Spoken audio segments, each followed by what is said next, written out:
कहानी की शुरुआत एक डिलीवरी मैन से होती है जो सड़क पार कर रहा होता है। तभी तेज रफ्तार से आ रहा एक ट्रक उसे जोरदार टक्कर मार देता है। डिलीवरी मैन बुरी तरह घायल होकर लगभग बेहोश होने लगता है और किसी तरह मदद के लिए फोन करता है। ट्रक का ड्राइवर नीचे उतरकर देखता है कि वह जिंदा है, लेकिन उसे अपनी गलती का जरा भी पछतावा नहीं होता। वह बस इतना सोचता है कि आसपास कोई कैमरा नहीं है, इसलिए वह आसानी से बच सकता है। इसके बाद वह वापस ट्रक में बैठ जाता है। उसके दिमाग में एक बेहद खतरनाक ख्याल आता है कि अगर इस आदमी को ही खत्म कर दिया जाए तो उसे जिंदगी भर इसका खर्च नहीं उठाना पड़ेगा। लेकिन कुछ समय बाद भी वह अपने की सजा से पूरी तरह नहीं बच पाता। उसे जेल होती है, मगर सिर्फ 1 साल बाद ही वह बाहर आ जाता है। बाहर आने के बाद भी उसे कोई पछतावा नहीं होता। उल्टा जब घायल आदमी की माँ उसकी जिंदगी में परेशानी खड़ी करने की बात करती है तो वह उसी पर गुस्सा करने लगता है। उसे जरा भी एहसास नहीं होता कि उसने किसी की जिंदगी बर्बाद कर दी है। लेकिन दूर खड़ा एक रहस्यमय आदमी उसकी हर हरकत पर नजर रख रहा था। उसी रात वह ड्राइवर आराम से बाथ में बैठा होता है। तभी एक काले कपड़े पहना आदमी पीछे से आता है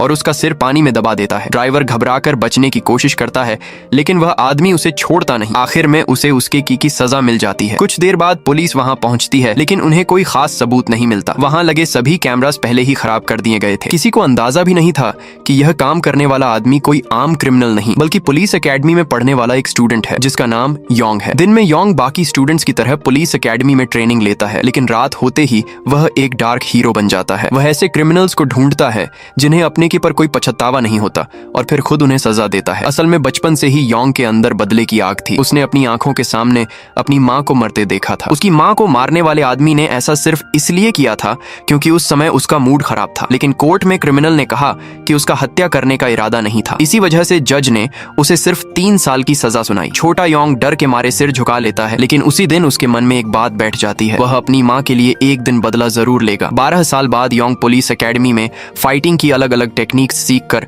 काफी मजबूत हो चुका होता है। अब उसका पहला टारगेट वही आदमी होता है जिसने उसकी माँ को मारा था। एक दिन वह क्रिमिनल एक बस ड्राइवर को पीट रहा होता है क्योंकि उस ड्राइवर ने पहले उसके खिलाफ रिपोर्ट की थी। वह तब तक नहीं रुकता जब तक ड्राइवर बेहोश होकर गिर नहीं जाता। इसके बाद वह आराम से वहां से निकल जाता है। योंग चुपचाप उसका पीछा करता हुआ एक सुनसान गली तक पहुंचता है। वहां वह उस क्रिमिनल को पकड़ लेता है और उसे जमकर पीटता है। हैरानी की बात यह थी कि उस आदमी के खिलाफ पहले से ही 18 क्रिमिनल रिकॉर्ड्स थे, फिर भी वह खुलेआम घूम रहा था। उसकी वजह से योंग का पूरा परिवार बर्बाद हो चुका था। अब इतने साल बाद योंग को अपनी माँ के लिए इंसाफ मिल जाता है। घर लौटकर योंग अपनी माँ की फोटो को देखता है। उसके चेहरे पर पहली बार सुकून नजर आता है, लेकिन सोने से पहले उसकी नजर एक न्यूज रिपोर्ट पर पड़ती है। खबर में बताया जाता है कि एक आदमी किसी के घर में घुस गया था और वहां गलत हरकत करने के बाद जब घर के मालिक ने उसे रोकने की कोशिश की तो उसने उसे बुरी तरह पीट दिया। क्योंकि क्रिमिनल मौके से भागा नहीं था और उसने कोई सबूत भी नहीं मिटाया था, इसलिए कोर्ट ने उसके खिलाफ अरेस्ट वारंट जारी करने से मना कर दिया। लेकिन मामला यहीं खत्म नहीं हुआ। कुछ समय बाद वही क्रिमिनल दोबारा उस परिवार को परेशान करने पहुंच जाता है। इस बार वह उनके बेटे को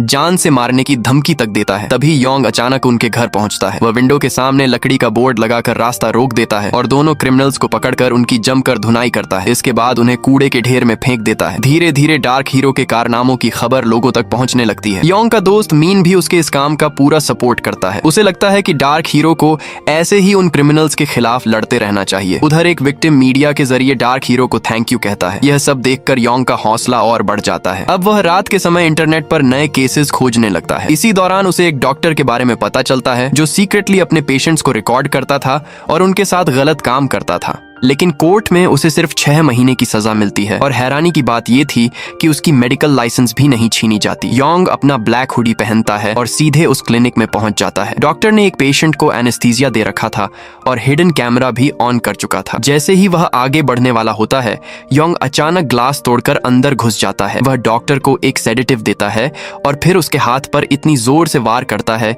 कि वह दोबारा डॉक्टर बनने लायक नहीं रहता। ऐसे लगातार कई केसेस सामने आने के बाद पुलिस का ध्यान डार्क हीरो पर जाता है। वहीं जर्नलिस्ट चॉय भी उसके पीछे पड़ जाती है। वह नोटिस करती है कि डार्क हीरो जिन लोगों को निशाना बना रहा है वे सभी ऐसे क्रिमिनल्स हैं जिन्होंने गंभीर अपराध किए थे, लेकिन उन्हें बहुत कम सजा मिली। उनके क्राइम्स पहले ही न्यूज में आ चुके थे और लोग उन्हें लेकर काफी नाराज थे। चॉय डार्क हीरो के नाम से एक शो शुरू करती है और देखते ही देखते उसका शो वायरल हो जाता है। लेकिन चॉय को यह नहीं पता था कि योंग हर क्रिमिनल को बिना सोचे समझे सजा नहीं देता। अगर किसी क्रिमिनल को अपने किए का सच में पछतावा हो तो योंग उसे खुद को बदलने का मौका भी देता है। डार्क हीरो को बाहर लाने के लिए चॉय एक और क्रिमिनल युंग का चेहरा पब्लिक कर देती है। युंग ने एक अम्यूजमेंट पार्क में एक स्टूडेंट के साथ बेहद गंभीर अपराध किया था, लेकिन मेंटल इलनेस का नाटक करके उसे सिर्फ 7 साल की सजा मिली थी। शो देखने के बाद योंग बुरी तरह गुस्सा हो जाता है। वह सीक्रेटली स्कूल डेटाबेस में लॉग इन करता है और युंग से जुड़ी सारी जानकारी निकालता है। दूसरी तरफ पब्लिक भी युंग के खिलाफ भड़क जाती है। लोग उसके अपार्टमेंट के बाहर जमा होकर घर पर पत्थर फेंकने लगते हैं। आखिर युंग भी डर जाता है और रात में चुपचाप वहां से निकलने का प्लान बनाता है। वह फेक पासपोर्ट की मदद से देश से भागने का नाटक करता है और अपना एंकल मॉनिटर समुद्र में फेंक देता है। पुलिस 2 टीमों में बंट जाती है। एक टीम पोर्ट पर जांच करने जाती है, जबकि दूसरी टीम विक्टिम की सुरक्षा के लिए उसके घर पहुंचती है। पूरे दिन पोर्ट पर सर्च करने के बाद भी पुलिस को कुछ नहीं मिलता। उन्हें लगता है कि युंग शायद किसी बोट से भाग गया होगा। रात होने तक वहां बहुत सारी शिप्स होती हैं, लेकिन पुलिस ऑफिसर्स कम पड़ जाते हैं। इसी वजह से विक्टिम के घर पर मौजूद ऑफिसर्स को भी वापस बुला लिया जाता है और वहां सिर्फ एक ऑफिसर रह जाता है। उसी दौरान एक हेलमेट पहना डिलीवरी मैन वहां आता है। एक ऑफिसर को उस पर शक होता है और वह उसे मास्क हटाने के लिए कहता है। जब उसे पता चलता है कि वह युंग नहीं है तो ऑफिसर वहां से चला जाता है, लेकिन असली युंग पहले ही एलिवेटर के पास उस आदमी पर हमला कर चुका होता है। इसके बाद युंग उसी डिलीवरी मैन का भेष बनाकर विक्टिम के घर पहुंच जाता है। डोर पर मौजूद ऑफिसर जैसे ही थोड़ा रिलैक्स होता है, युंग उस पर नाइफ से हमला कर देता है। आवाज सुनकर लड़की डोर खोलती है, लेकिन युंग उसे पकड़ लेता है। घायल होने के बावजूद ऑफिसर उसे रोकने की कोशिश करता है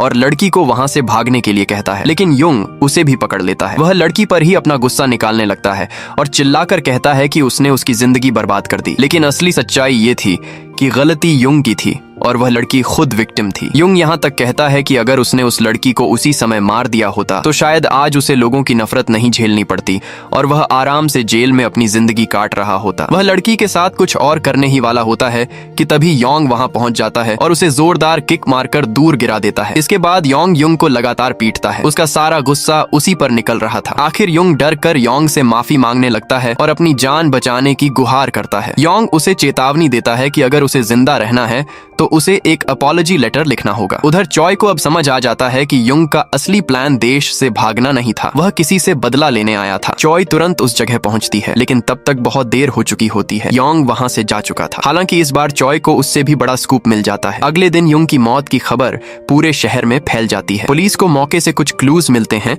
और साफ हो जाता है कि यह कोई एक्सीडेंट नहीं बल्कि मर्डर है। पुलिस की नजर अब डार्क हीरो पर टिक जाती है और योंग को मुख्य सस्पेक्ट माना जाने लगता है। वहीं चॉय अपने शो में क्राइम सीन की फोटोज दिखा देती है। इस खबर से लोगों के बीच फिर से जबरदस्त हलचल मच जाती है और पुलिस पर केस जल्दी सॉल्व करने का दबाव बढ़ जाता है। इसके बाद वे पुलिस एकेडमी के एक प्रोफेसर से मदद लेते हैं। प्रोफेसर को पूरा यकीन हो जाता है कि डार्क हीरो को पुलिस की इन्वेस्टिगेशन के बारे में काफी कुछ पता है। तभी वहां से गुजर रही एक फीमेल स्टूडेंट भी पुलिस पर सवाल उठाती है। उसका कहना होता है कि डार्क हीरो को पकड़ने के बजाय पुलिस को उसे रिवॉर्ड देना चाहिए। दूसरी तरफ टीवी स्टेशन को लोगों की खूब बातें सुननी पड़ती हैं। कुछ लोग डार्क हीरो को क्रिमिनल बता रहे थे, लेकिन रिपोर्टर चॉय को इससे कोई फर्क नहीं पड़ता। उसे तो बस रेटिंग्स और व्यूज बढ़ाने की चिंता थी। उसी रात चॉय अपने शो में 3 क्रिमिनल्स की पूरी जानकारी सामने रख देती है और इंतजार करने लगती है कि अब डार्क हीरो इनमें से किससे निशाना बनाएगा। इन तीनों में एक क्रिमिनल स्यून भी था। स्यून और उसके कुछ साथी अपने पुराने एम्प्लॉयर के घर में घुसे थे, जहां उन्होंने उसकी वाइफ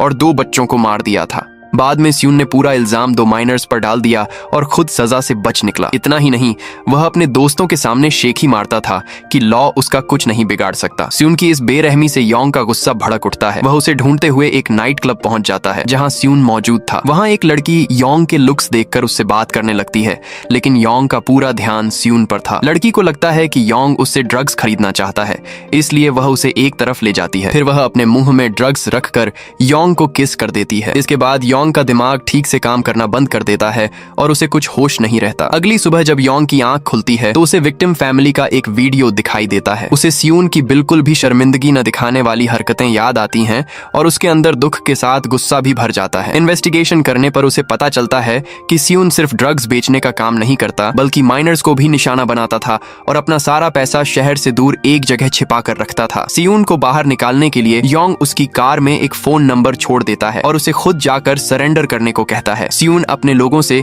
उस नंबर की जांच करवाता है। जैसे ही उसे पता चलता है कि नंबर एंटी ड्रग टीम का है, वह घबरा जाता है। उसे लगता है कि पुलिस को उसके ड्रग बिजनेस का पता चल गया है, इसलिए वह तुरंत उस जगह पहुंचता है जहां उसने अपना पैसा छिपा रखा था। लेकिन वहां पहुंचते ही स्यून के होश उड़ जाते हैं। उसका सेफ पहले ही तोड़ा जा चुका था और सारा पैसा गायब था। तभी बाहर योंग उसका इंतजार करता हुआ दिखाई देता है। वह उस काले पैसे को जला देने वाला होता है। स्यून उसे रोकने की कोशिश करता है, लेकिन योंग उसे पीछे धकेल देता है। इसके बाद योंग उससे विक्टिम्स से माफी मांगने के लिए कहता है और उसके सामने एक लाइटर फेंक देता है। गुस्से में स्यून एक शवल उठाकर योंग पर हमला करने दौड़ता है, लेकिन योंग उसे आसानी से रोक लेता है। वह स्यून को पकड़कर एक मेटल फ्रेम से बांध देता है। स्यून डरकर उससे छोड़ने की गुहार लगाने लगता है और अगले दिन विक्टिम से माफी मांगने का वादा करता है। कुछ समय बाद पुलिस को स्यून की लाश मिलती है और डार्क हीरो एक बार फिर लोगों के बीच चर्चा का सबसे बड़ा टॉपिक बन जाता है। लेकिन पॉलिटिशियंस खुलकर डार्क हीरो के खिलाफ बोलने लगते हैं। उनका कहना था कि क्रिमिनल्स को सजा देना पुलिस का काम है, किसी नकाबपोश का नहीं। डार्क हीरो को पकड़ने के लिए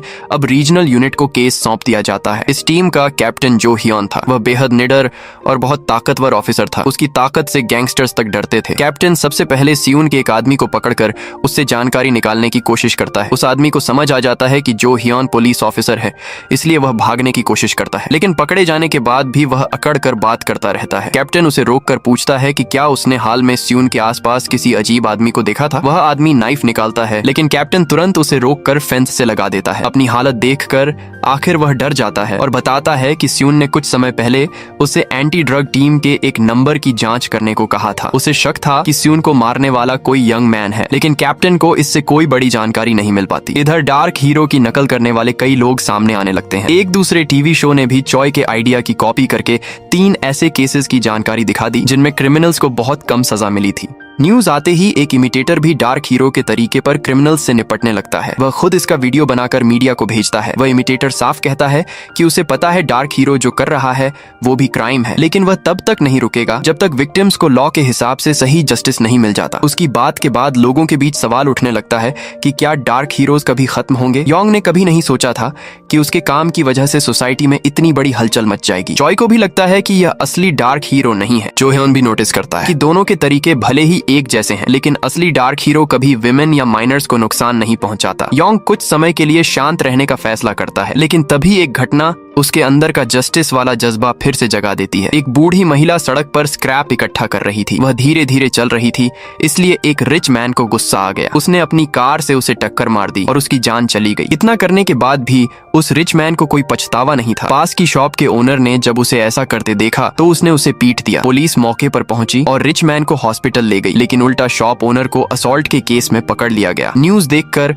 योंग का गुस्सा बढ़ गया। वह उस बूढ़ी महिला को काफी समय से जानता था। उसके हस्बैंड की तबीयत खराब रहती थी, इसलिए वह स्क्रैप इकट्ठा करके किसी तरह घर चलाती थी। योंग अक्सर उसके बॉक्सेस जमाने में मदद करता था और बदले में वह महिला उसे कैंडी दिया करती थी। उसके बारे में सोचकर योंग ठान लेता है कि वह उसे जस्टिस दिलाकर रहेगा। उसी रात उस रिच मैन का भाई बूढ़ी महिला के घर पहुंचता है और पैसे देकर मामला खत्म करने की कोशिश करता है, लेकिन कोई जवाब नहीं मिलता। योंग चुपचाप उसका पीछा करता है और उसे पकड़कर सबक सिखाता है। इसके बाद वह पुलिस को ऐसी सिचुएशन में डाल देता है कि उन्हें वहां से जाना पड़ता है। मौका मिलते ही योंग हॉस्पिटल में उस रिच मैन के रूम तक पहुंच जाता है। वह उसके मुंह में मिल्क बॉटल लगाकर उसे डराता है और कहता है कि जज के सामने जाकर उसे मैक्सिमम पनिशमेंट देने की मांग करे, वरना उसकी परेशानी और बढ़ जाएगी। इसके बाद योंग डॉक्टर का डिस्गाइज बनाकर बाहर निकलता है, लेकिन कैप्टन जो हियोन को कुछ गड़बड़ महसूस होती है। वह उसके पीछे जाने ही वाला होता है कि तभी हॉस्पिटल रूम से मदद के लिए आवाज आती है। अंदर पहुंचकर वह देखता है कि जोंग खुद बेड से बंधा हुआ है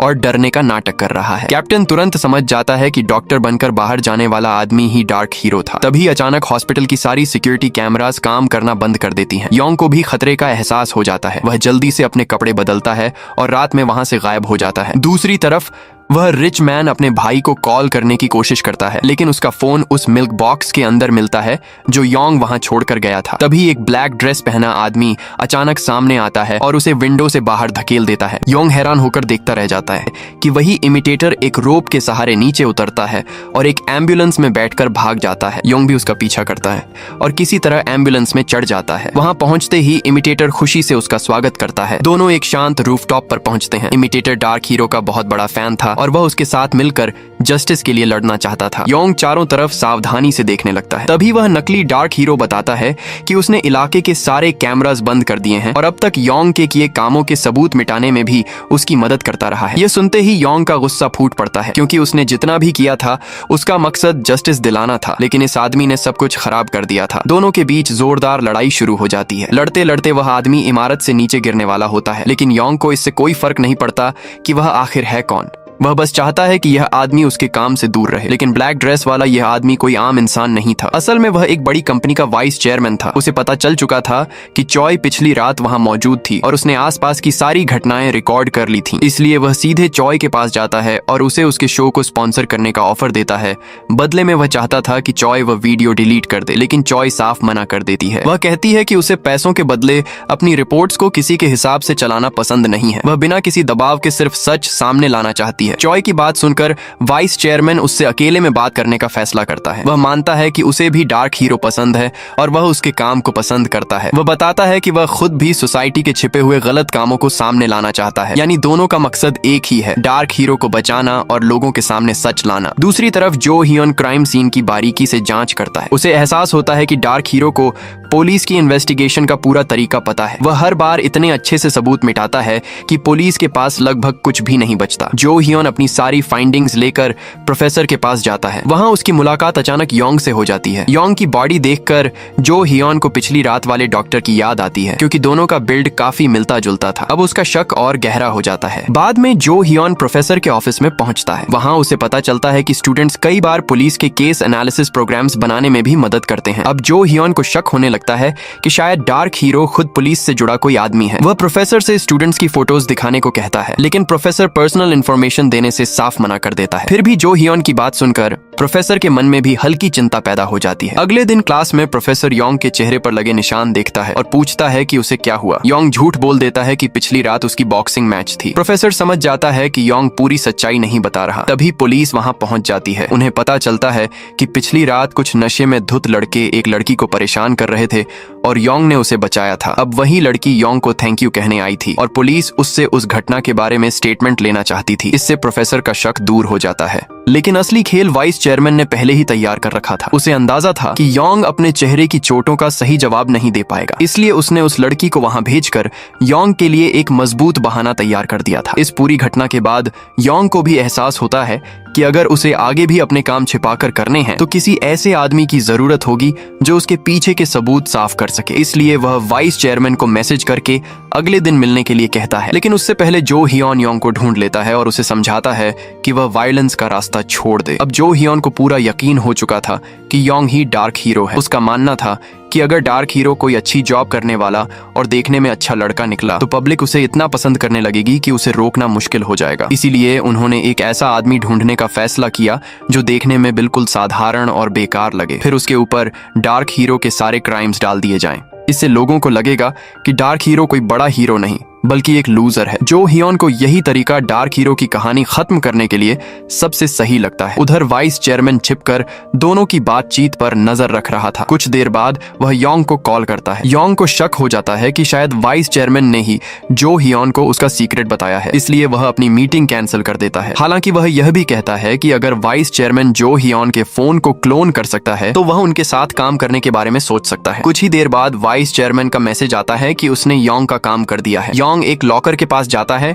वहां से फोन निकालता है और जो हियन की कॉल रिकॉर्ड्स चेक करने लगता है। उसी समय चॉय के शो में एक नई खबर सामने आती है। एक एक्टर जिसे इलीगल वेबसाइट चलाने के आरोप में पकड़ा गया था, उसकी मौत हो चुकी थी। इस मामले का कनेक्शन एक बिजनेसमैन किम से जुड़ा था। चॉय को अपने सीनियर से पता चलता है कि किम बाहर से एक बिल्कुल लीगल बिजनेसमैन बनकर घूमता है, लेकिन असल में वह इलीगल गैम्बलिंग के धंधे में शामिल है। वह अक्सर चैरिटी इवेंट्स में भी दिखाई देता था, लेकिन जो भी उसके खिलाफ जाता उसके साथ बेहद खतरनाक तरीके से पेश आता था, यहाँ तक कि वह अपने दुश्मनों को सुअर पालने वाली जगह में फेंक देता था। तभी चॉय को एक अनोनिमस टिप मिलती है। वह एक वेयर हाउस तक पहुंचती है और वहां उसे इलीगल गैम्बलिंग गैम्बलिंग के ढेर सारे सर्वर्स मिलते हैं। चोई तुरंत फोटोज लेकर सबूत जमा करने लगती है। तभी वेयरहाउस का दरवाजा खुलता है और एक हिटमैन अंदर आ जाता है। चोई को बचाने के लिए उसका सीनियर हिटमैन का ध्यान अपनी तरफ खींच लेता है ताकि चोई वहां से निकल सके, लेकिन हिटमैन उस सीनियर को वहीं मार देता है। जब पुलिस मौके पर पहुंचती है तब तक वेयरहाउस पूरी तरह खाली हो चुका होता है और सारे एविडेंस गायब होते हैं। इसके बाद चोई मजबूर होकर अपने पास मौजूद वीडियो पब्लिक कर देती है। इस खबर से डार्क हीरो का भी ध्यान किम की तरफ चला जाता है, लेकिन दूसरी तरफ किम भी चोई को खत्म करना चाहता है। टीवी स्टेशन का बॉस चोई से नाराज हो जाता है और कहता है कि उसने अपनी मर्जी से काम करके एक रिपोर्टर की जान खतरे में डाल दी। चोई जवाब देती है कि सच सामने लाना एक रिपोर्टर का काम है और वह किसी प्रेशर या थ्रेट से डरने वाली नहीं है। ऑफिस से निकलते समय अचानक एक गुंडा चोई पर हमला कर देता है। तभी जो हियोन समय पर वहां पहुंचता है और उसे बचा लेता है। वह चोई को चेतावनी देता है कि अगर वह डार्क हीरो के लिए और लोगों को टारगेट बनाएगी तो उसके लिए खतरा और बढ़ जाएगा। इसके बाद जो हियोन उस गुंडे को पकड़कर अपने साथ ले जाता है और उससे किम का ठिकाना पता कर लेता है। जो हियोन शील्ड और एक ट्रॉफी लेकर किम के आदमियों के ठिकाने पर पहुंचता है और अकेले ही उनसे भिड़ जाता है। कुछ देर बाद पुलिस भी वहां पहुंच जाती है और पूरी जगह को घेर लेती है। पुलिस दावा करती है कि वहां मौजूद किम के आदमी ही डार्क हीरो के लिए काम करते थे। ये सुनकर जो हियोन को पता चलता है कि यह अबैंडन्ड फैक्ट्री क्रिमिनल्स को डार्क हीरो की तरह तैयार करने की जगह भी बनी हुई थी। अपने नाम और काम को बचाने के लिए योंग अब खुद किम के एक आदमी को निशाना बनाता है। वह एक ऐसे क्रिमिनल तक पहुंचता है जिसका पहले से कई बार पुलिस रिकॉर्ड में नाम आ चुका था। एक बुक स्टोर के अंदर योंग उसे पकड़ लेता है और उसकी पिटाई करके उससे किम के इलीगल डील से जुड़े रिकॉर्ड्स वाली सेफ खुलवा लेता है।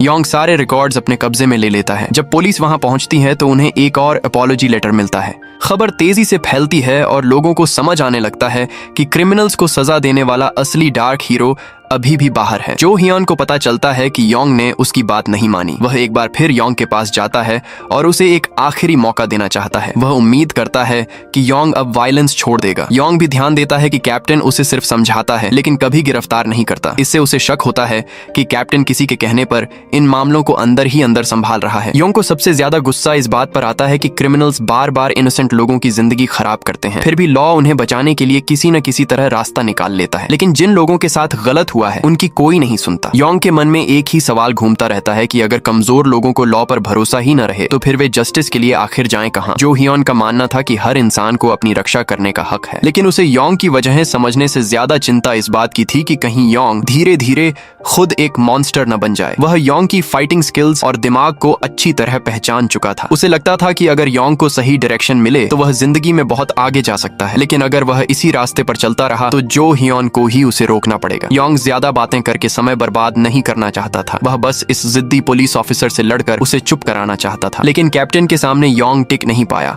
और थोड़ी ही देर में हार गया। इसके बाद जो हियोन ने बताया कि उसे भी करप्ट पुलिस ऑफिसर्स बिल्कुल पसंद नहीं है, फिर भी उसे पुलिस ऑफिसर होने पर गर्व है। उसे योंग के लिए बुरा लग रहा था क्योंकि उसके हिसाब से योंग में एक शानदार ऑफिसर बनने की पूरी काबिलियत थी। योंग बड़ी मुश्किल से खड़ा हुआ और उसने किम और पुलिस चीफ के बीच चल रहे गंदे खेल का खुलासा कर दिया। वह जो हियोन से कहता है कि अगर लॉ इन विलेंस को सजा दे सकता है तो वह उसका साथ देगा, लेकिन अगर लॉ ही उन्हें नहीं रोक पाया तो वह इलीगल तरीके से इन बुरे लोगों को खत्म करने से पीछे नहीं हटेगा। कुछ दूरी पर वाइस चेयरमैन चुपचाप पूरी घटना देख रहा था। वह योंग को बचाता है और कसम खाता है कि जिसने भी योंग को नुकसान पहुंचाया है वह उसे सजा जरूर देगा। जाने से पहले वह अपने आइडल योंग के साथ एक फोटो भी खिंचवाता है। दूसरी तरफ डार्क हीरो केस में कोई प्रोग्रेस न होने की वजह से चीफ आखिरकार जो हियोन को सस्पेंड कर देता है। उसका हैंडओवर पूरा होते ही उसे टीम लीडर की पोस्ट से भी हटा दिया जाना था, लेकिन जो हियोन हार मानने वालों में से नहीं था।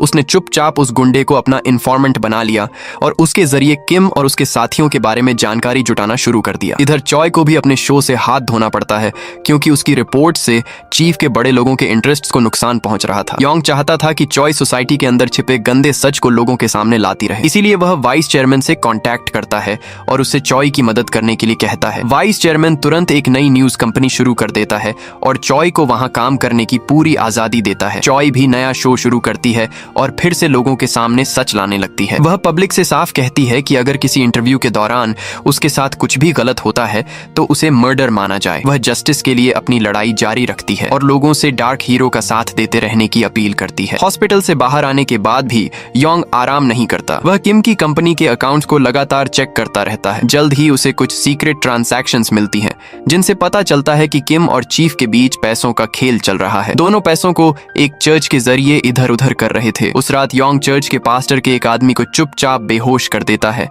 और उसके पास से एक USB ड्राइव ले लेता है। उस ड्राइव में सारे ट्रांजैक्शंस की डिटेल्स मौजूद थीं। तभी उसे पास में वही इमिटेटर दिखाई देता है। योंग तुरंत उसके पीछे भागता है, लेकिन इमिटेटर को उसका पीछा करवाने में मजा आ रहा था। वह जानबूझकर योंग को अपने पीछे दौड़ाता रहा। आखिर में इमिटेटर एक रेलिंग के पास जाकर रुक जाता है। वह योंग से साफ कहता है कि वह उसे एक्सेप्ट करे और उसके साथ मिलकर काम करे, ताकि दोनों मिलकर और भी बड़े काम कर सकें। योंग मानता है कि उसे सच में किसी मदद की जरूरत है, लेकिन वह इमिटेटर से एक बात कहता है, अगर वह सच में उसके साथ काम करना चाहता है तो उसे पहले अपना मास्क उतारकर अपनी पहचान दिखानी होगी। योंग की बात सुनते ही इमिटेटर बिना देर किए अपना मास्क उतार देता है। अब योंग भी समझ जाता है कि वह इस आदमी पर थोड़ा भरोसा कर सकता है। इविल फोर्सेस को खत्म करने के लिए योंग वाइस चेयरमैन के साथ भी मिलकर काम करने का फैसला करता है। योंग का प्लान साफ था। सबसे पहले वह पास्टर से निपटेगा। इसके बाद वाइस चेयरमैन USB ड्राइव चॉय को देगा, ताकि वह उसमें मौजूद सारे सबूत पब्लिक के सामने रख सके। अगर मीडिया के दबाव के बाद भी केस को दबाने की कोशिश की गई तो योंग खुद किम पर हमला करेगा और उसके इलीगल कामों के सारे एविडेंस बाहर निकाल देगा। वाइस चेयरमैन को यह प्लान बहुत रिस्की लगता है। उसे डर था कि इस तरह सीधे किम के खिलाफ जाना योंग की जान ले सकता है, लेकिन योंग किसी भी खतरे से पीछे हटने के लिए तैयार नहीं था। वह मान चुका था कि अगर ईविल को रोकने के लिए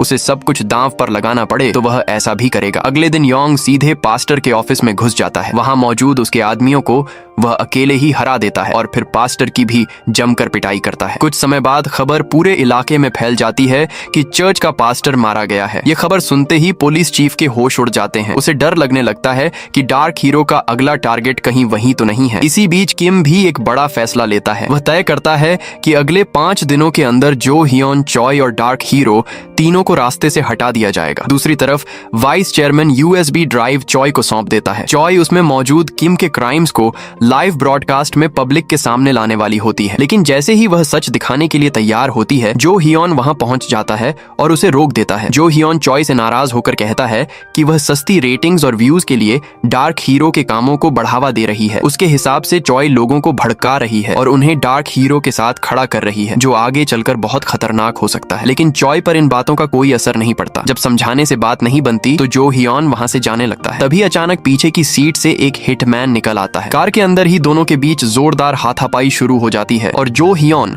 किसी तरह उसे कार से बाहर धकेल देता है, लेकिन तभी एक और ताकतवर आदमी सामने आ जाता है और उस पर हमला कर देता है। जो हियोन काफी अच्छा फाइटर है, लेकिन एक साथ 2 लोगों और उनके वेपन्स का सामना करना उसके लिए मुश्किल हो जाता है। तभी आखिरी समय पर योंग वहां पहुंचता है और दोनों हमलावरों को वहां से भगा देता है। इसके बाद वह जो हियोन को सीधे हॉस्पिटल ले जाता है। पूरी लड़ाई एक विटनेस अपने फोन में रिकॉर्ड कर लेता है और थोड़ी ही देर में यह खबर फैल जाती है। वाइस चेयरमैन को समझ नहीं आता कि योंग ने जो हियोन को बचाया ही क्यों। उसे लगता है कि जो हियोन तो उनके काम में रुकावट ही बनेगा, लेकिन योंग के दिमाग में कुछ और चल रहा था। वह जो हियोन को भी एक और डार्क हीरो बनाना चाहता था। अगले दिन किम अपने आदमियों को सर्वर का सारा डेटा दूसरी जगह भेजने का ऑर्डर देता है, लेकिन उससे पहले ही योंग उनके बेस तक पहुंच जाता है। वह वहां आग लगा देता है। 2 लोगों को बेहोश करके एक लॉक्ड बॉक्स अपने साथ ले जाता है। चॉय तुरंत अपने शो में इस फायर की खबर दिखाती है। वह लोगों को बताती है कि यह कोई एक्सीडेंट नहीं था, यह डार्क हीरो की तरफ से इविल लोगों के खिलाफ किया गया एक और अटैक था। इसके बाद पुलिस किम की कंपनी पर बड़ा रेड शुरू कर देती है। किम घबराकर चीफ से मदद मांगता है। वह धमकी देता है कि अगर उसे नहीं बचाया गया तो वह करप्ट पॉलिटिशियंस के सारे राज्य खोल देगा, लेकिन चीफ उसकी धमकी से डरता नहीं। वह उल्टा किम से कहता है कि उसे 6 महीने की सजा काटनी चाहिए। हालांकि अगर किम उससे पहले डार्क हीरो को पकड़ लेता है तो चीफ उसकी सजा कम करवाने की कोशिश करेगा। अब किम समझ जाता है कि पॉलिटिशियंस ने उसका साथ छोड़ दिया है, इसलिए उसे खुद ही चॉय तक पहुंचना होगा और उसे मजबूर करना होगा कि वह डार्क हीरो का ठिकाना बताए। उधर योंग अपने बेचे हुए QQ कॉइन्स से मिले पैसे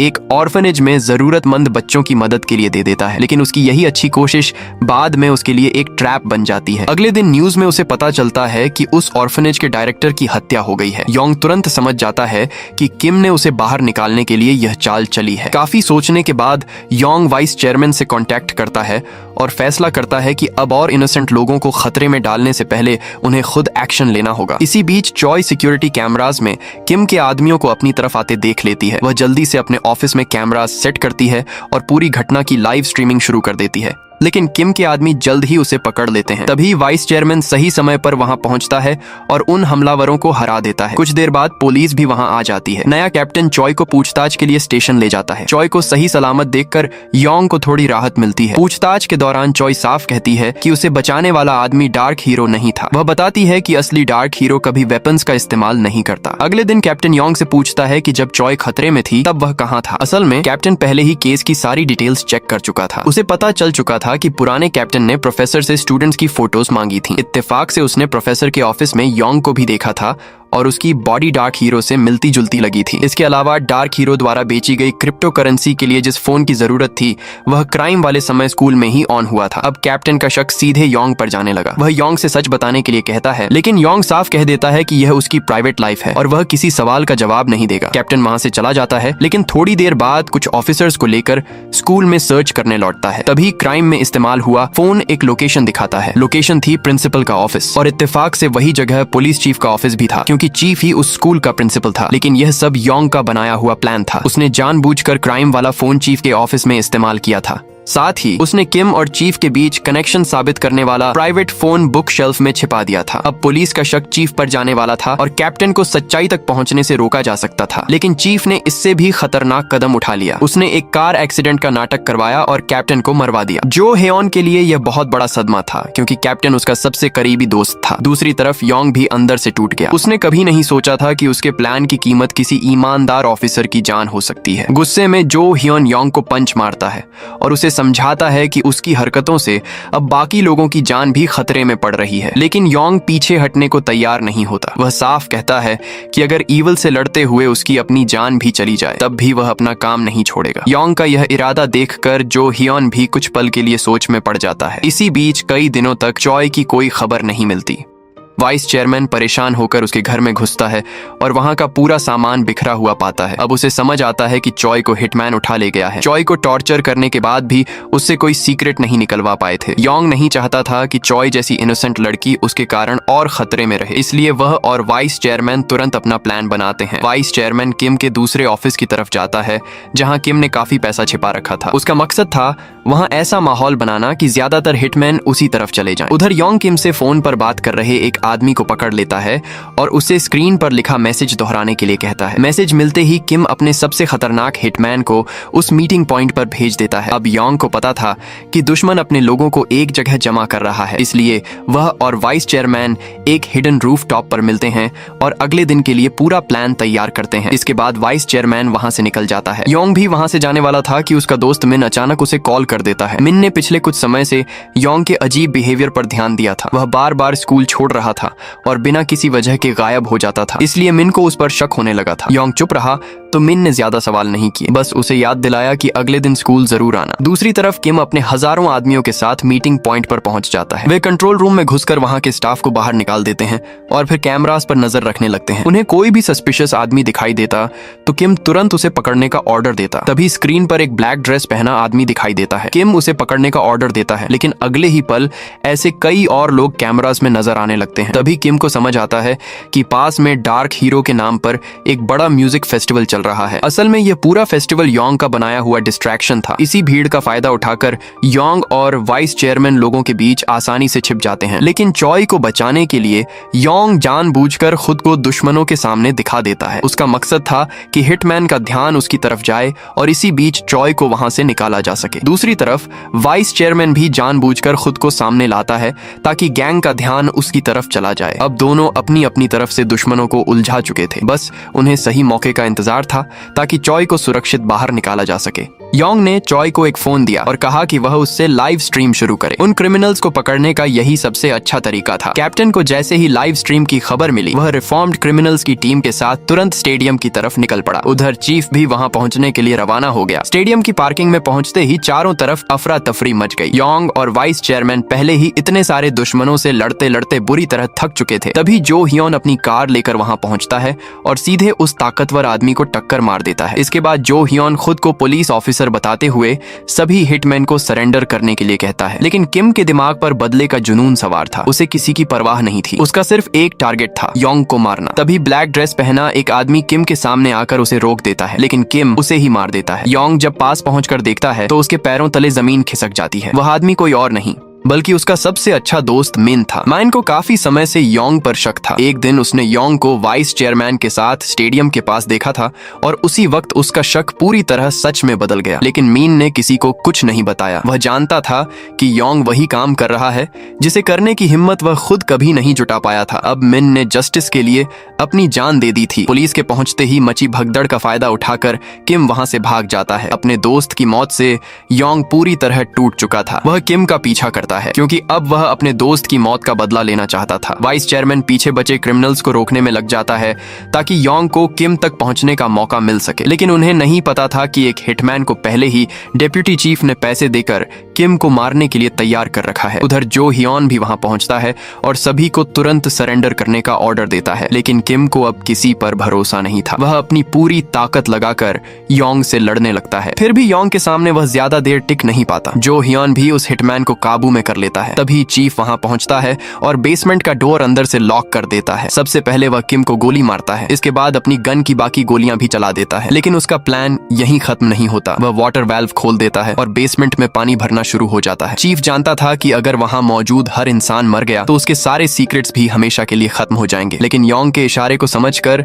वह उसके कंधों पर चढ़ जाता है और चीफ को जोरदार पंच मारता है। जो हियोन समय रहते योंग को रोक लेता है। अब तक चीफ और बाकी क्रिमिनल्स की सारी सच्चाई पब्लिक के सामने आ चुकी थी। जो हियोन को भरोसा था कि अब लॉ इन लोगों को सही सजा देगा। लेकिन तभी वह हिटमैन फिर से उठकर योंग की तरफ बढ़ता है। वह अभी भी योंग को मारने पर अड़ा हुआ था। चीफ भी एक गन उठाकर गोली चलाना शुरू कर देता है। यह देखकर जो हियोन का गुस्सा पूरी तरह फूट पड़ता है। इस बार वह अपनी पुलिस ड्यूटी तक भूल जाता है और चीफ को जोरदार हमला करके बेहोश कर देता है। उधर योंग के पास भी ज्यादा ताकत नहीं बची थी। फिर भी उसने अपनी बची हुई ताकत लगाकर उस हिटमैन को रोक दिया। इसी पल जो हियोन को पहली बार पूरी तरह समझ आता है कि योंग ने क्रिमिनल्स को लॉ के बाहर जाकर सजा देने का रास्ता क्यों चुना था। बाद में पुलिस चॉय से पूछताछ करती है, लेकिन चॉय जानबूझकर झूठ बोलती है। वह कहती है कि असली डार्क हीरो मिन था जो अब मर चुका है। इस तरह योंग को लीगल पनिशमेंट से बचने का रास्ता मिल जाता है और वह आगे भी जस्टिस के लिए अपनी लड़ाई जारी रख सकता है। जब वाइस चेयरमैन को होश आता है तो वह सबसे पहले योंग के बारे में पूछता है। उसके आदमी बताते हैं कि योंग सुरक्षित है और सिक्योरिटी कैमरास की सारी फुटेज भी मिटा दी गई है। सबको लगता है कि अब सब कुछ खत्म हो चुका है। लेकिन तभी एक और बड़ा खेल सामने आता है। ब्लू हाउस चीफ के सारे क्राइम्स को दबा देता है। उल्टा उसे हीरो की तरह पेश किया जाता है और मरने के बाद उसे ऑनरेरी कमिश्नर जनरल का खिताब तक दे दिया जाता है। यानी जिन लोगों ने इतने सारे गलत काम किए थे उनमें से किसी को भी सही सजा नहीं मिली। इसके बाद पुलिस एकेडमी का ग्रेजुएशन सेरेमनी होता है। सारे स्टूडेंट्स अपना दाहिना हाथ उठाकर देश के प्रति लॉयल्टी की ओथ लेते हैं। लेकिन योंग बाकी सबसे अलग खड़ा रहता है। उसका अपने देश और उसकी व्यवस्था पर से भरोसा पूरी तरह टूट चुका था। उसे लगने लगा था कि जब लॉ खुद इनोसेंट लोगों की रक्षा नहीं कर पाता और क्रिमिनल्स को बचा लेता है तब जस्टिस के लिए उसे खुद ही अपना रास्ता चुनना पड़ेगा। और दोस्तों, इसी के साथ विजिलेंटी का सीजन 1 यहीं पर खत्म हो जाता है। अगर आपको इसकी पूरी कहानी पसंद आई हो तो वीडियो को लाइक जरूर करना और ऐसे ही मूवी और सीरीज एक्सप्लेन्ड वीडियोस के लिए चैनल को सब्सक्राइब कर लेना। मिलते हैं अगली वीडियो में, तब तक के लिए अपना ध्यान रखिए। वीडियो देखने के लिए धन्यवाद।